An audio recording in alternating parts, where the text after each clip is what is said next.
টাকার অভাবে আপনি আইনজীবী নিয়োগ করতে পারছেন না। আমরা বলছি আপনার এই ভয় পাওয়ার দিন শেষ। আমরা বলছি সরকার আপনার পাশে থাকবে। আমরা বলছি বিনা বেতনে বিনা টাকায় আপনি এই লিগ্যাল এইড সার্ভিসটা পাবেন। আইনজীবী আপনার পাশে যিনি থাকবেন তাকে টাকা দেবেন সরকার।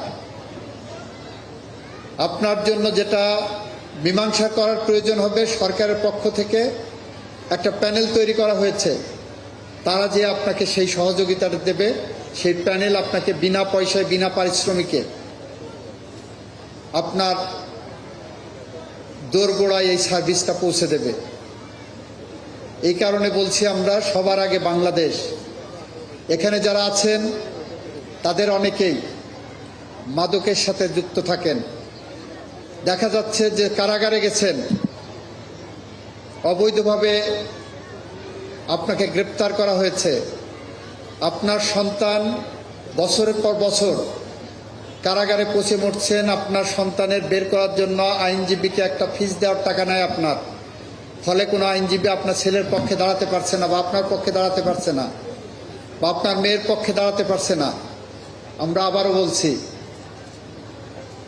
আপনাদের জন্য আমরা অতন্দ্র প্রহরীর মতো আছি। আপনারা যখন এরকম দুঃসময়ের মুখোমুখি হবেন, তখন আপনাদেরকে সুসময় এনে দেওয়ার জন্যই সরকারের পক্ষ থেকে লিগ্যাল এইড অধিদপ্তর যা যা করণীয় সেটা করবে বলে আমরা প্রতিশ্রুতিবদ্ধ। এখানে যারা বিএনপি নেতারা আছেন তাদেরকেও বলছি, এই বস্তিবাসীদেরকে সরকারের এই উদ্যোগটাকে, এই সহযোগিতাটাকে তাদের দোরগোড়ায় পৌঁছে দেওয়ার জন্য আপনারা তাদের কাছে যেয়ে, তাদের বাড়িতে যেয়ে জনসচেতনতা তৈরি করেন।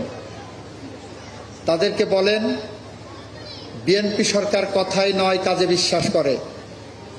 তাদেরকে আঙুল দিয়ে দেখিয়ে দেন, যেই দেখো ভোট দিয়েছ, ভোট দেওয়ার পরে হাতের কালির দাগ মুছে যাওয়ার আগেই মাননীয় প্রধানমন্ত্রীর দেওয়া প্রতিশ্রুতি অনুযায়ী বাংলাদেশের কৃষকদের 10,000 টাকা পর্যন্ত কৃষি ঋণ মওকুফ করা হয়েছে।